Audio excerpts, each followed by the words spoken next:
Thanks for joining the Loxahatchee River Center on another one of our virtual field trips. My name is Sam, and we're going to learn about fish morphology today. Our aquariums here at the River Center represent the different ecosystems along the Loxahatchee River. In today's lesson, we are going to learn all about fish and get a chance to look at some that are found right where we live. As you explore, I want you to start thinking like a scientist. Scientists make observations, share their thoughts with others, and ask a lot of questions. I want you to notice the different kinds of eyes, mouths, fins, behaviors, colors, and habitats that you might see. Everything on a fish's body is there to help them survive.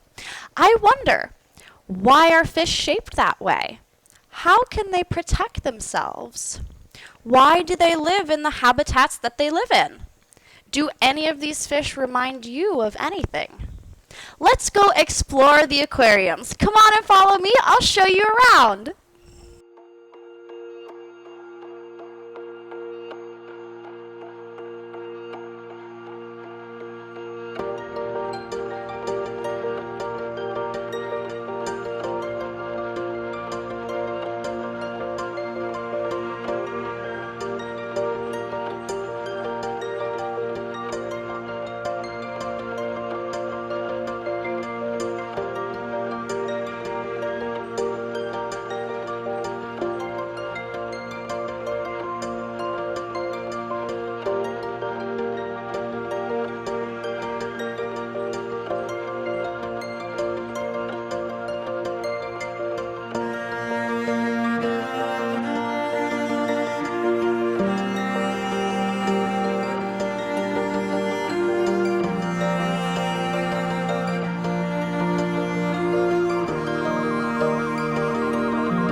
Today's lesson is called Fish Morphology. What in the world does morphology mean? Morphology is a branch of biology that deals with the form and structure of animals and plants. It's the form and structure of an organism or any of its parts. Morphology deals with the body shape of fish and have many different body shapes. Different shapes come with different adaptations. Well, what in the world does adaptation mean? An adaptation is any change in the structure or function of an organism or any of its parts that result from natural selection. Adaptation allows organisms to become better fitted to survive in its environment.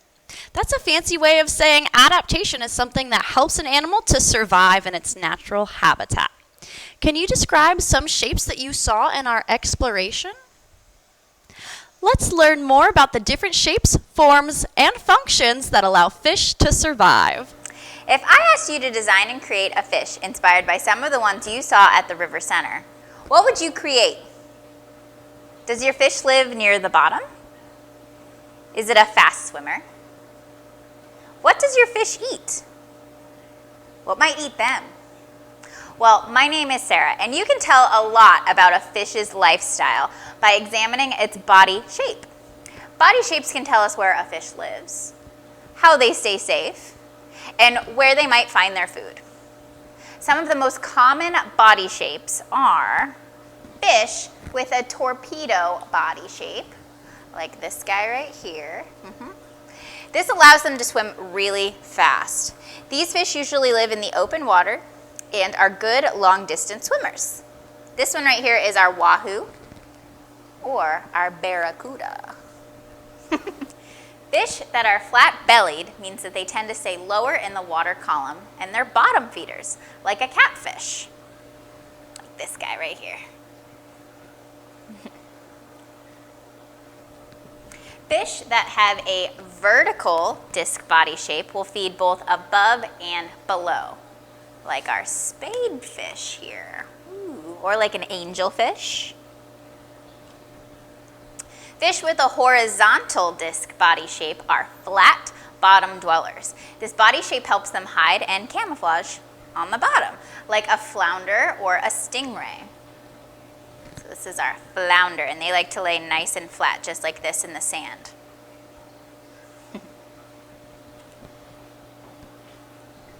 And fish that are round are often slower swimmers with short bursts of speed. They usually have defense adaptations other than just swimming away, like our pufferfish. What do they do when they see predators? They puff up their bodies and make themselves really nice and round, and that actually helps prevent predators from eating them.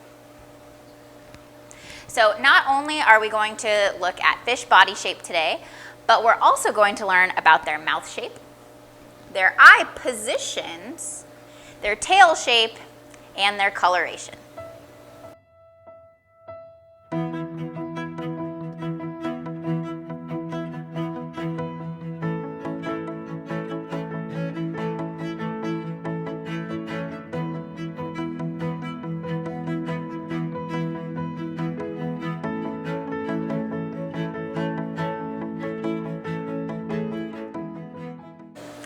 You can tell a lot about a fish's lifestyle by examining its mouth shape.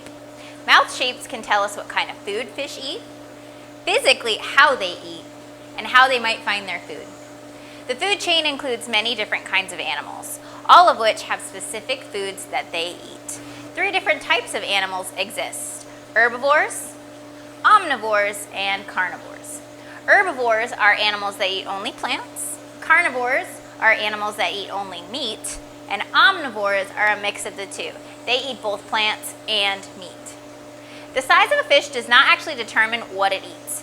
Some of the biggest fish, in fact the largest fish in the ocean, the whale shark, eat only plants or phytoplankton.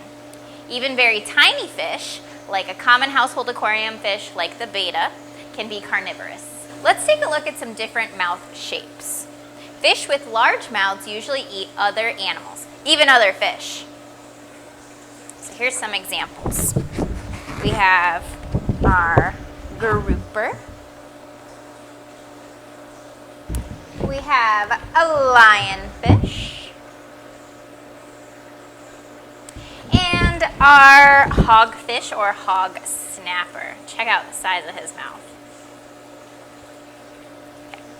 Fish with smaller mouths usually eat plants and algae. They may also eat leftovers of larger fish. So some examples of those. We have our sheep's head. He's got a pretty tiny mouth. We have our triggerfish. And we have our sergeant major. Fish with mouths near the top of their heads are pointed up are surface eaters. They eat food that is near the top of the water, like a tarpon, a snook, or a pacu. So I'm going to show you some examples of our tarpon and our snook. This one is our tarpon. Okay. And we have our snook. So you see how their mouths point up? Fish with mouths on the underside of their heads or facing down are bottom feeders. They eat food from the sand, mud, and on the ground. So some examples, we have our mullet, sturgeonfish, and our redfish.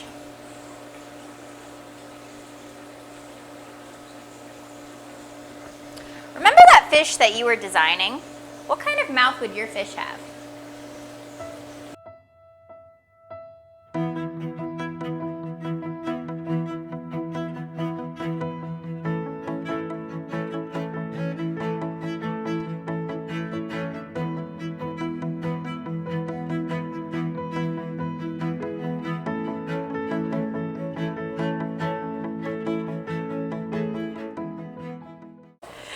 Hi, I'm Jocelyn. I'm the Environmental Education Manager here at the River Center. And right now I wanted to talk to you about fish eyes. This is my friend, the red drum right here. And if you notice, he has one eye on either side of his head. And most fish have one eye on either side of the head. It helps them to be able to see in the front as well as all the way around to the back. You might have noticed some of your animals that you're familiar with also have eyes on the sides of their heads, like birds, deer, things like that. Fish are the same way. So, the fish eyes, however, can actually give us a big clue as to what they eat and where they live. So we're going to switch over here to my friend the flounder. I'll put this guy over here for a second. Now our friend the flounder, he actually lays flat on the bottom of the ocean just like this, okay? And because of that, if he had one eye on either side of his head, one eyeball would be in the sand. Well, I don't know about you, but that doesn't sound very comfortable. So when flounders are born, they actually have two eyes on either side of their head, but then as adults, they settle down to the bottom where they lay flat on the bottom for the rest of their lives.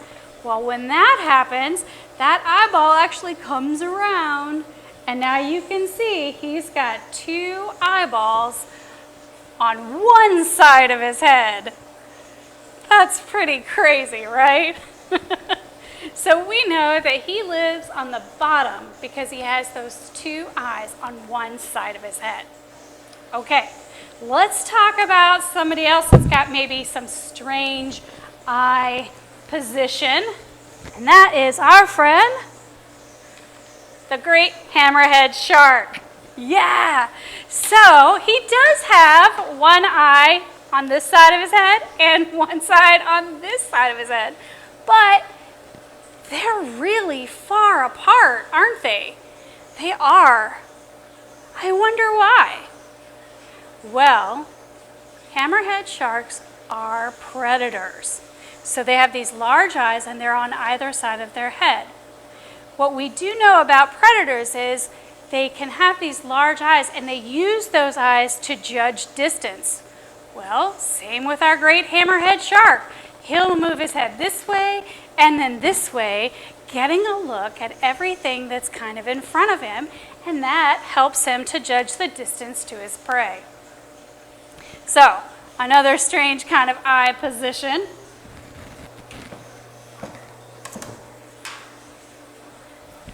Now this is a checkered puffer. We'll take a look at him in the aquarium in just a minute.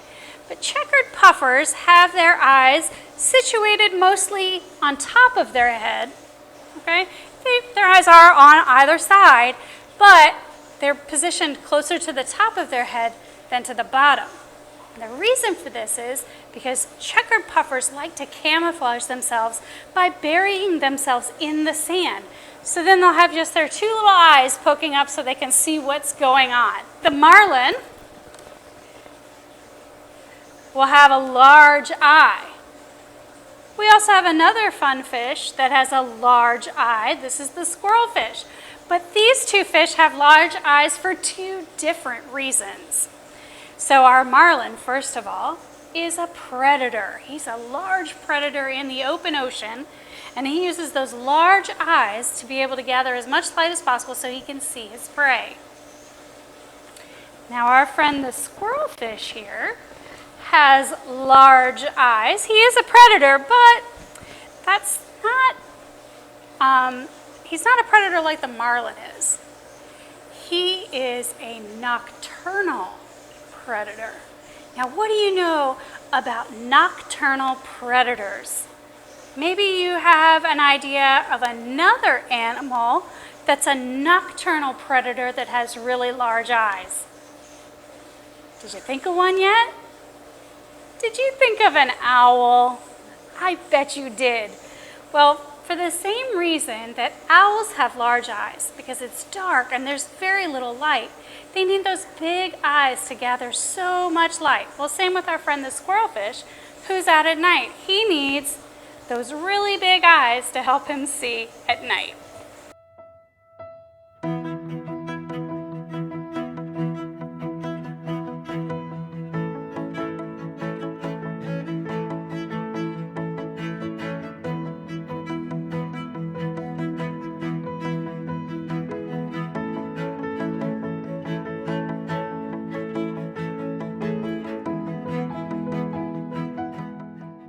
So next I want to talk about tail shape and how that works. So the tail of a fish is called a caudal fin.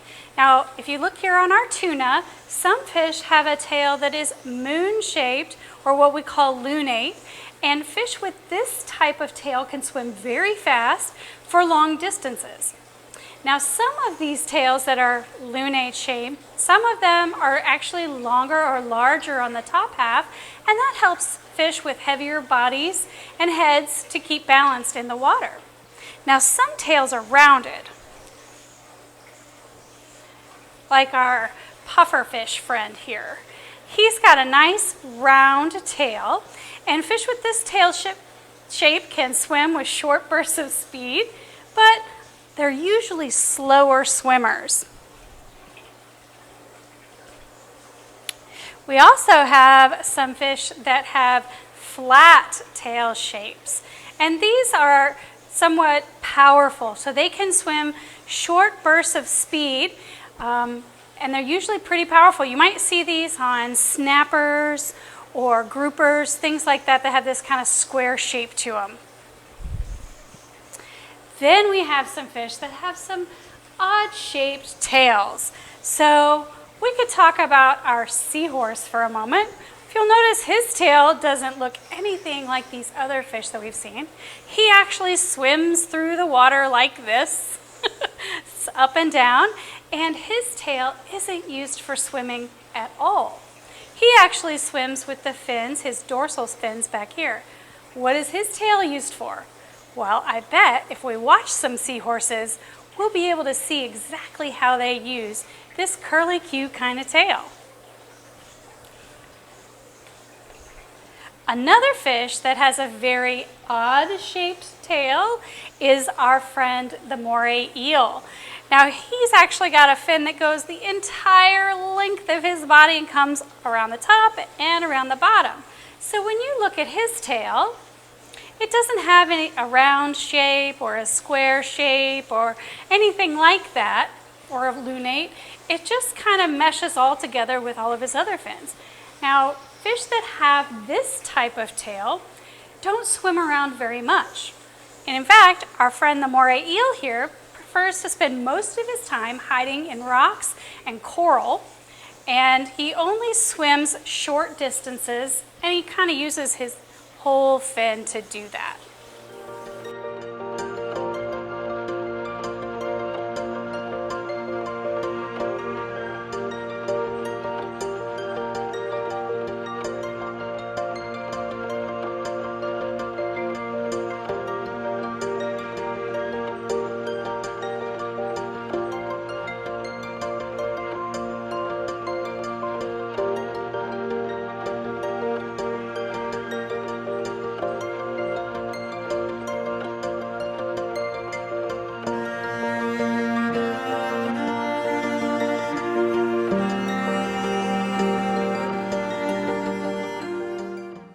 Remember that fish you're designing? What color is it? Does it have just one color? Are there any stripes, blotches, or patterns? Well, my name is Megan, and we're going to be exploring the warning coloration and the physical adaptation of camouflage. You know, you can learn a lot by just examining the color of a fish. Warning coloration will hopefully keep or warn away predators. These fish often have other ways to defend themselves. Predators avoid lionfish because of the bright patterns on their bodies. It shows that they're venomous. Some colors keep fish hidden from predators through camouflage. The color of a fish can help it blend in. So some fish are colored and even shaped like parts of their habitat. For example, the pipefish is both shaped and colored to look like a plant. It helps them to blend in. Another example is the triple tail. Triple tails will float along the surface of the water and blend in with dead leaves. Other types of camouflage that you would see in fish are vertical and horizontal stripes that help fish blend into vegetation. So 2 examples that we have here are our sheep's head with our vertical stripes and our lane snapper with its horizontal stripes. Blotchy or mottled coloration can help a fish hide in rocks, on corals, underneath docks, and close to the bottom. And a good example of this are the groupers. So you can see their blotchy or mottled coloration on them. Some colors allow predators to sneak up on prey. Countershading is a method of camouflage in which the animal coloration is dark on the top and light on the bottom. So if you are a fish with a light colored belly, like this shark here, predators and prey will have difficulty seeing you when they're looking up because your white belly is blending in with the sunlight. Now, fish that have dark tops, like this tuna here, other predators and prey will have difficulty seeing this fish when they're swimming above, because when they look down, they'll just see that dark color blending in with the bottom. Pretty cool. So, what colors will your fish have?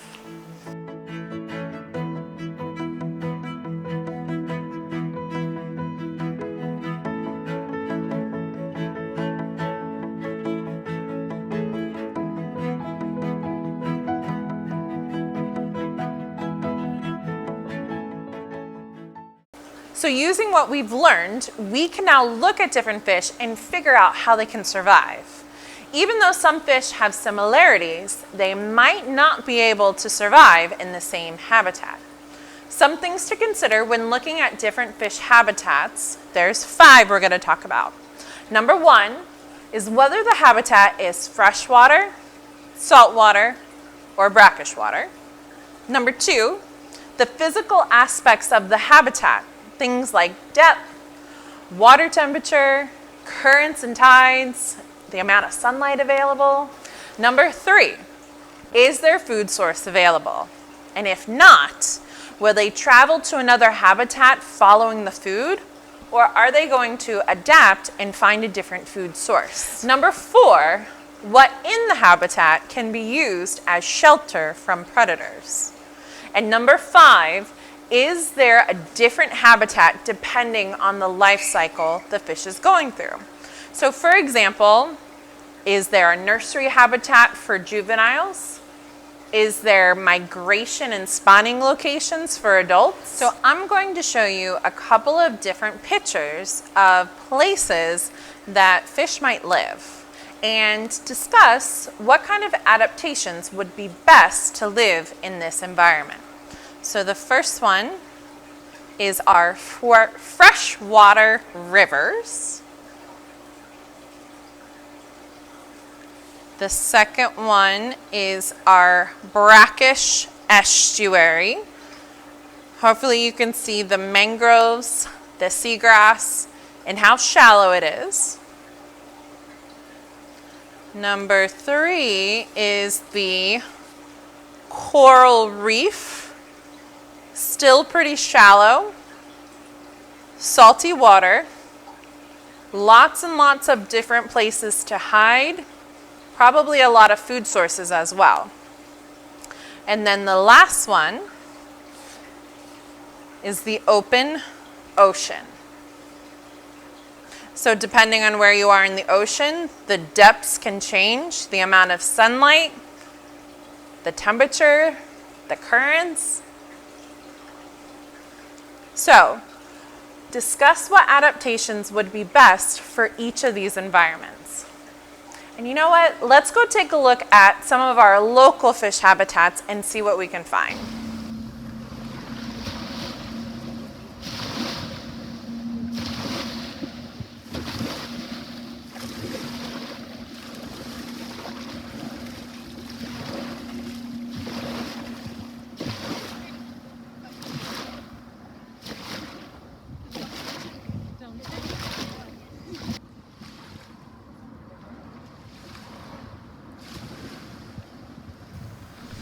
So now that we've learned all about fish and fish habitats, let's talk a little bit about the threats to those different environments. And one of the threats that we want to mention today is runoff from our coastal communities. So where we live is important to all of our waterways and those that are affected by fish habitats. So behind me, you can see some of our coastal communities. Now, all of those people that live there have to be careful about fertilizers and pesticides on their lawns and their gardens. So as it rains and as runoff enters into our lagoons and our estuaries, it could change the habitats for those fish. Some examples are when we have too much nutrients entering into our waterways, it could cause algal blooms and change the water quality of those fish habitats. We also can get increased erosion.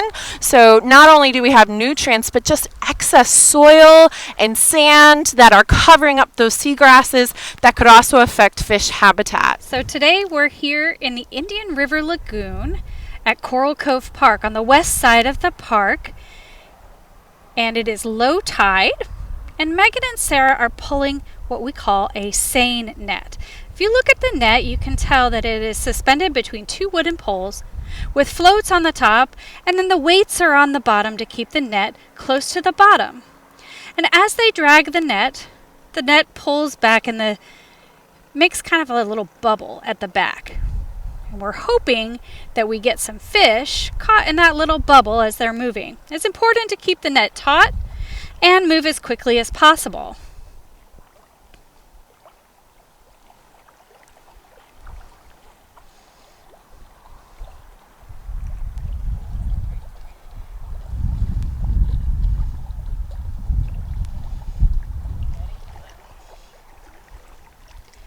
Okay, now let's see what they got. It's not windy at all today and the water is very smooth, except for when we have boats coming by and then we get a boat wake. Boat wakes can be damaging to seagrasses and mangrove habitats, so in many areas here in the lagoon, also known to others as the intracoastal waterway, there are low speed areas, idle only, to protect our habitats as well as our manatees. Okay, let's see what they got.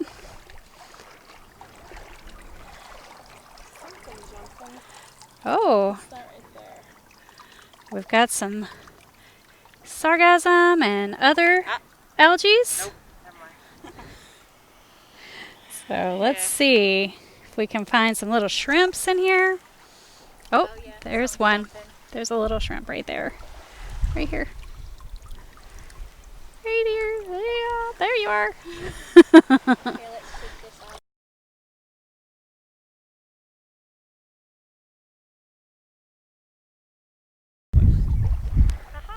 Hey. So this is a West Indian sea egg sea urchin, and we know that because it is brown with the white spines. Sea urchins have no eyes, ears, or nose. They do have a mouth. Here's their mouth right here. To learn more about sea urchins, visit our other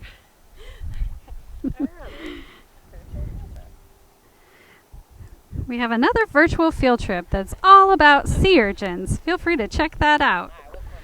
All right, bye-bye, Mr. Urchin. Oh, there he is. There he is. Oh. There he is. There you are. Hi. It's a little filefish. Yeah, there's a little grunt next to him.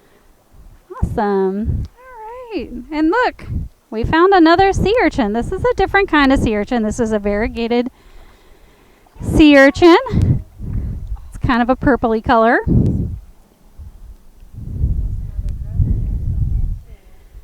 All right, we're going to collect our little fish here for our aquarium. There's Kelly using her dip net back there in the mangroves, trying to catch herself some mangrove crabs. Mangrove roots are a great place to find tiny little juvenile fish and crabs. We have a little osprey sitting up there checking us out. making sure we're not doing anything to all his fish. He wants to eat all the little fish that are in here.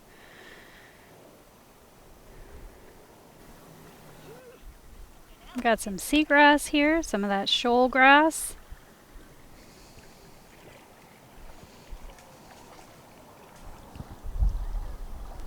There's a big old bird in there.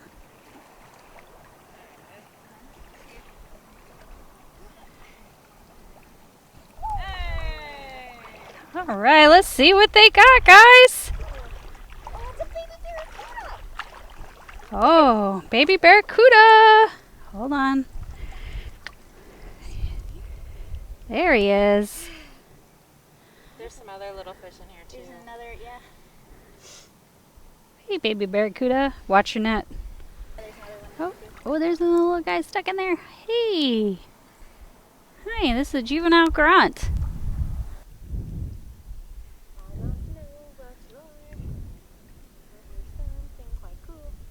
Looks like a little silver side or maybe something. Our juvenile barracuda has lots of stripes and spots to help him blend in with the seagrasses. As they get larger, they will migrate out through the Jupiter Inlet to our reef system.